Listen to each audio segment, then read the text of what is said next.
Southern Iraq, 15 kilometers from the Iranian border. A flat, empty field that looks like nothing. Dried mud, scattered metal, and the wreckage of a war fought here 40 years ago. A German archaeologist runs a caesium magnetometer across this ground. The instrument measures magnetic field variations down to 10 picotesla, 1/10,000,000th of the Earth's field. And it shows something that should not be there. Streets, temples, a harbor, a complete city grid buried beneath the surface. But the strangest part is not what the magnetometer found. It is what should have destroyed the data entirely. Thousands of artillery shells, tank parts, and weapons from the Iran-Iraq war lie buried in this same soil. Any one of them should have blinded the sensors. Instead, the salty groundwater had corroded every piece of iron into goethite and ferrihydrite, forms of rust that are magnetically invisible. The war debris erased itself. The city underneath, 2,300 years old, did not.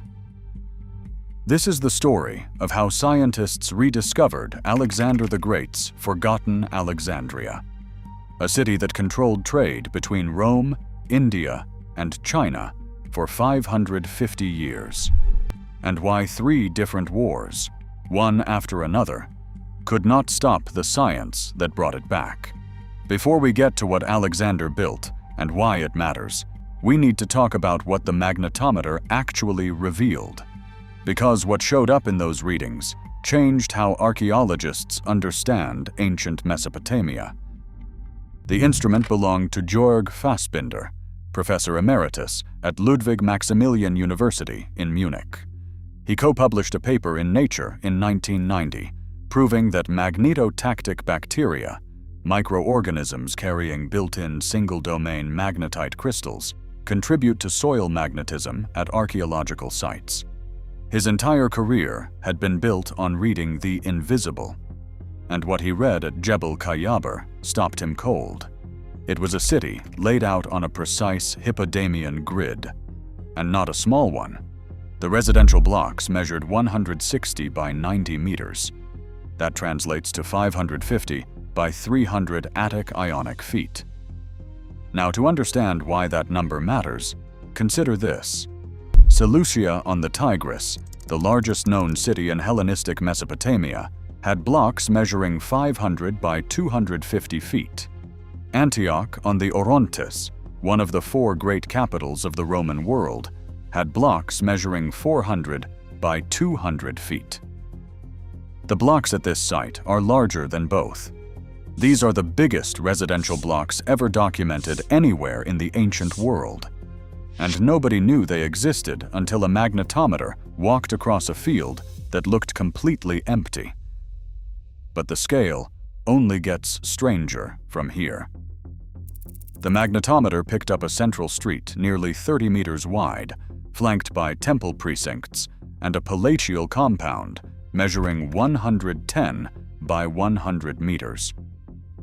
Inside that compound, the team found a column drum made of baked brick, coated in fine plaster, with a mason's mark still visible after 2 millennia.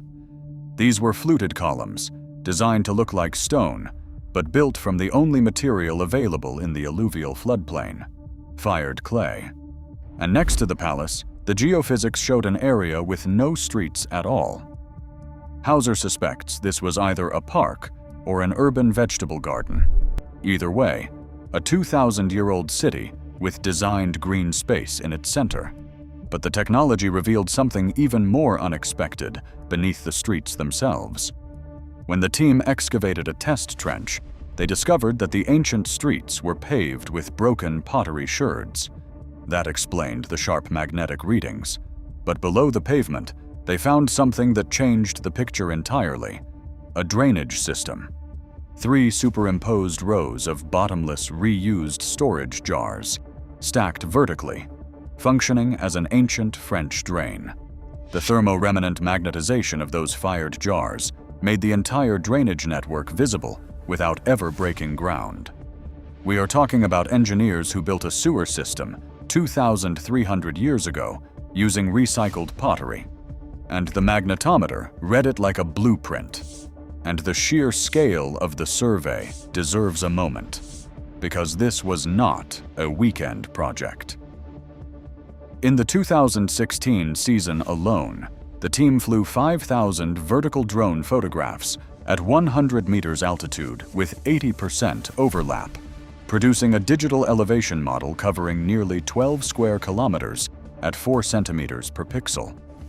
Over the following years, they walked 550 linear kilometers of surface transects, cataloging pottery, brick fragments, and industrial debris.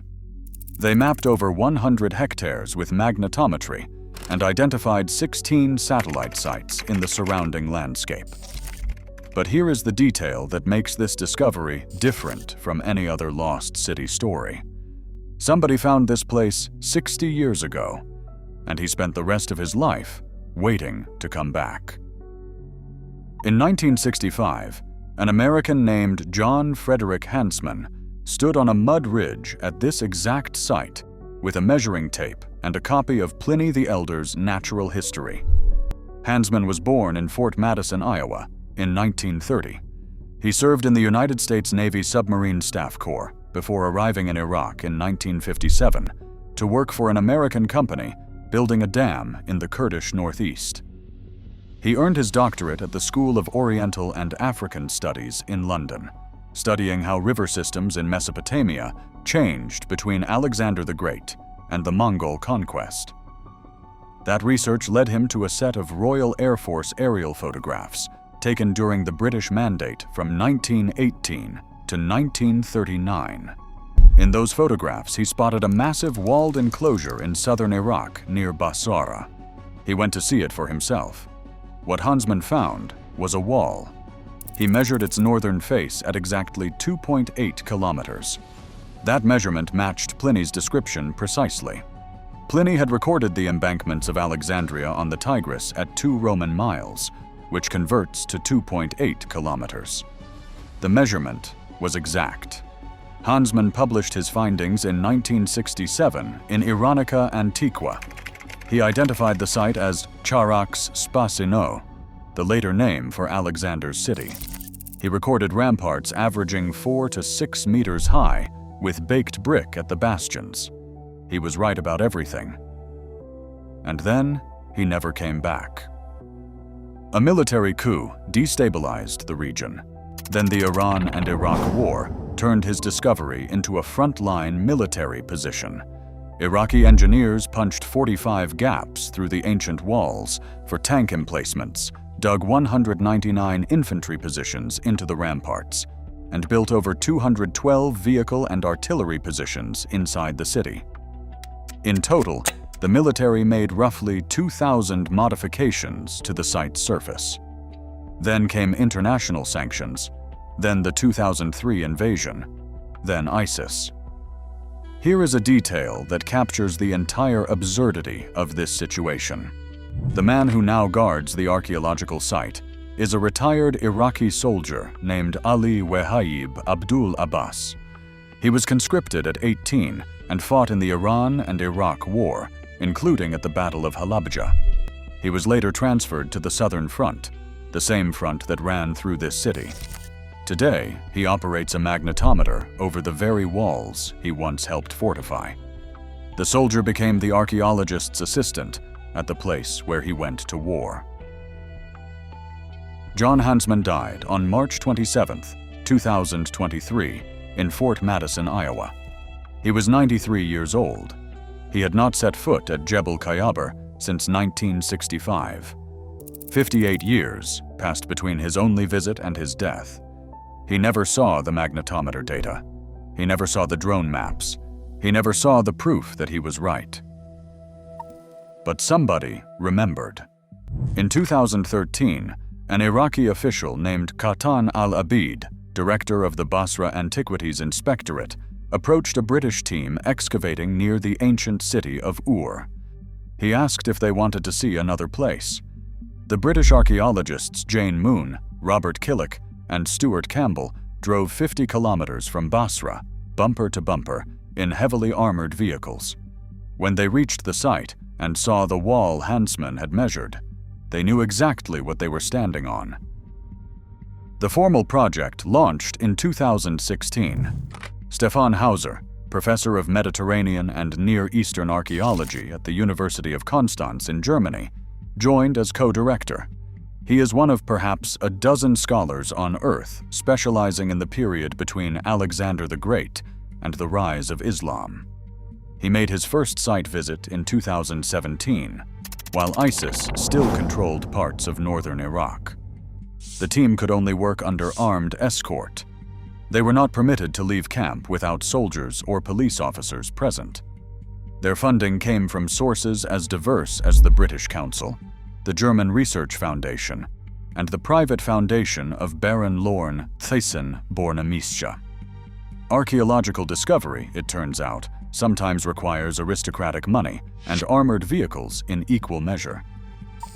And this is where the story shifts from what the scientists found to what was actually there 2,300 years ago.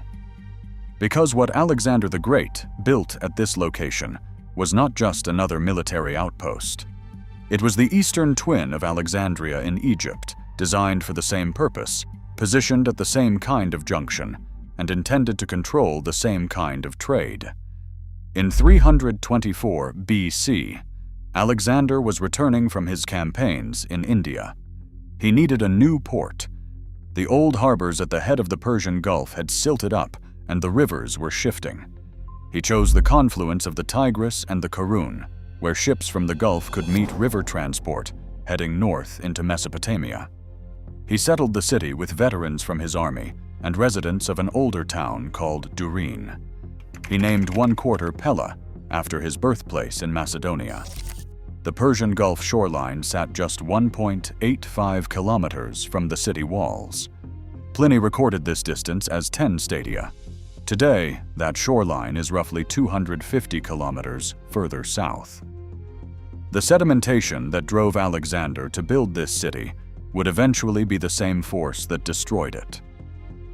But that destruction was still centuries away.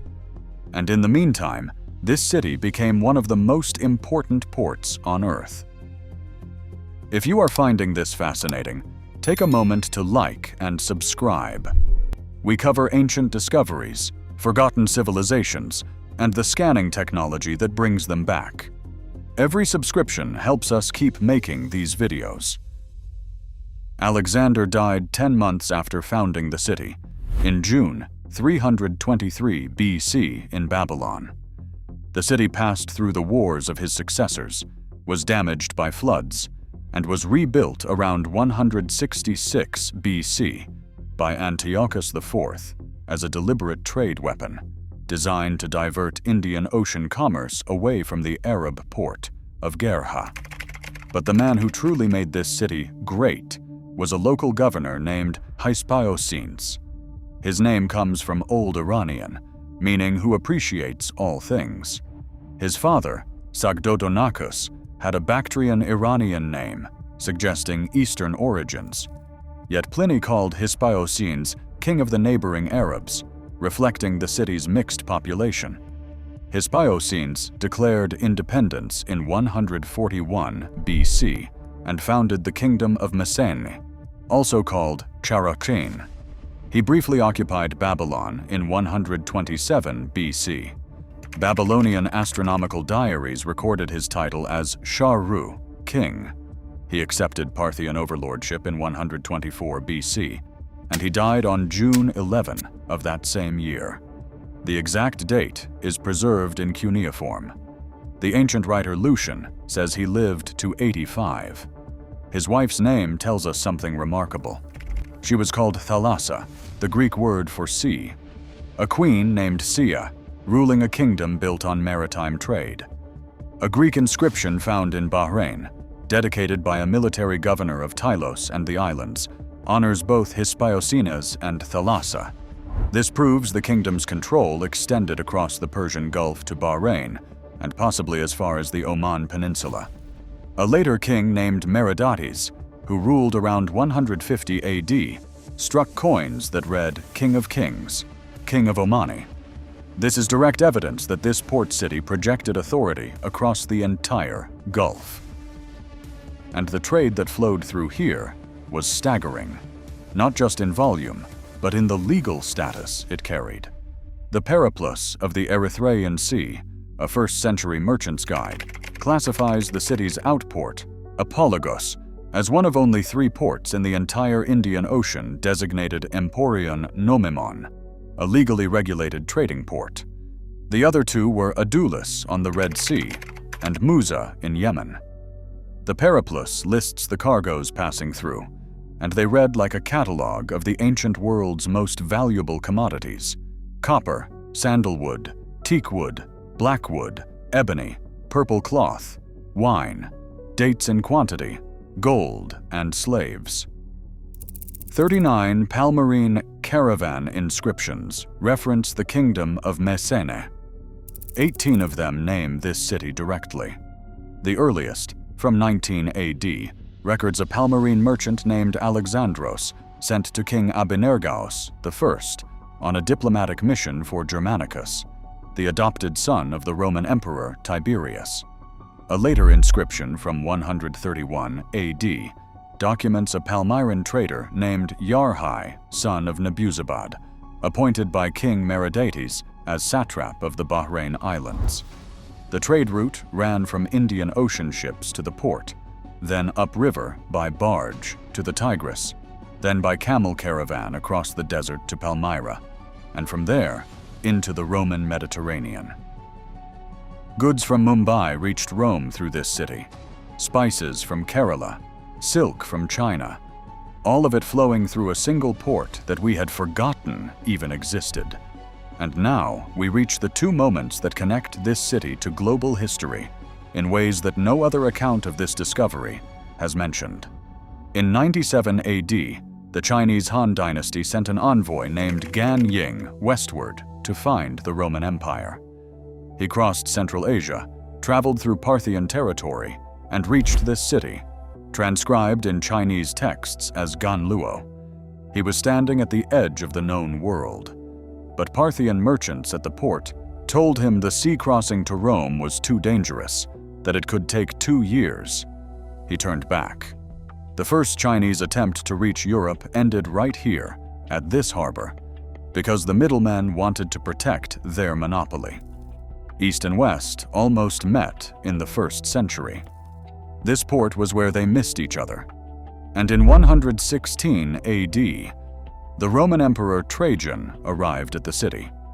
He was 63 years old, and he had just conquered Mesopotamia.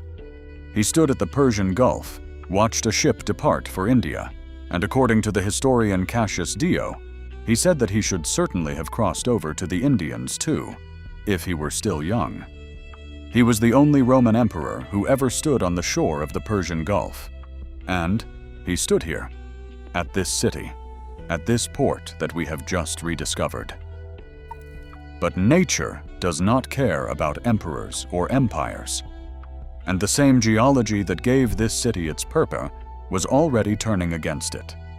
The Tigris drifted west. The Karun River cut into the city's southern walls. The Persian Gulf retreated south as sediment accumulated, pushing the coastline further and further from the harbor. By the time Pliny wrote his natural history around 77 AD, the city was already 180 kilometers inland. He marveled at this, writing that no place on Earth had seen land encroach on the sea more rapidly. And that was still the 1st century. The sedimentation never stopped.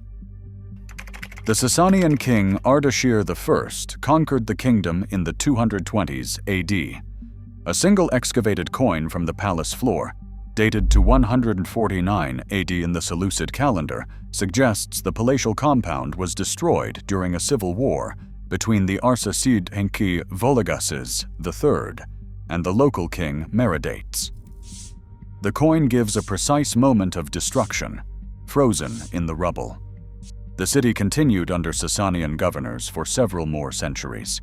Bishops from this city attended Church of the East Synods as late as 605 AD. But the trade had moved on. The harbor was dry. the river had left.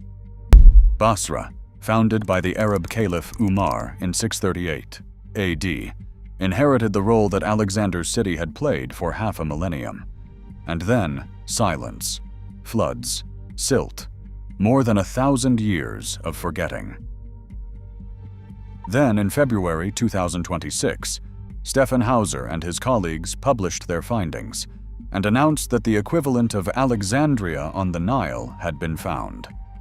It was a planned metropolis with streets, temples, palaces, an industrial harbor, and irrigated farmland, all mapped without a single shovel touching the ground. 1 month later, bombs closed Iraqi airspace. On February 28, 2026, joint Israeli and American strikes hit Iran. The Iraqi government closed its airspace. At least 82 people died in Iraq. All 60 international archaeological teams working in the country evacuated. Hauser's planned geophysical campaign was postponed indefinitely. He told the art newspaper it was a complete catastrophe. The 71st Rencontre Assyriologique Internationale, the world's premier conference on ancient Mesopotamian studies, had been scheduled for March 28th at the University of Baghdad. It was cancelled. Baghdad had tried to host this same conference once before, in 1990. That attempt was cancelled by the Gulf War. Same conference, same country, 36 years apart. Augusta McMahon of the University of Chicago, who had been excavating at the Sumerian city of Nippur when the strikes began, captured the absurdity. Baghdad, she said, had finally pulled everything together after 36 years, and it was cancelled again. Adelheid Otto of Ludwig Maximilian University in Munich, who was working at the site of Charax when the first rockets passed overhead, said something that stays with you. She said, "We are Near Eastern archaeologists. This is our work. It is like a musician who can no longer play an instrument." The site of Jebel Kayyaber is 15 kilometers from the Iranian border. The closest Iranian advance during the Iran-Iraq War stopped at the Majnoon oil field, 1 kilometer to the north. The city sits, as it has for 2,300 years, at the intersection of empires. Jebel Kayyaber. And this brings us back to where we started. That flat, empty field in southern Iraq. The caesium magnetometer read streets and temples through soil that should have been magnetically ruined by war. Stefan Hauser has called this discovery a reality test, a test for an empire that most people have never heard of. The Arsacid Empire, also called the Parthian Empire, ruled from 250 BC to 226 AD. It was the eastern counterpart to Rome, controlling territory from Turkey to Pakistan. But because they wrote on parchment and leather instead of clay tablets, almost nothing survived the Mesopotamian climate. Roman historians dismissed them.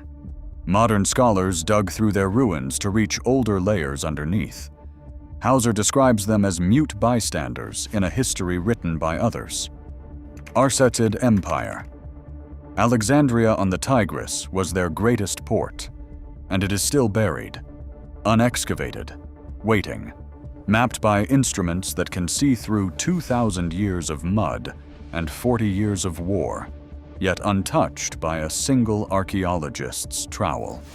Alexandria, the city that Alexander built to escape sedimentation, was killed by sedimentation.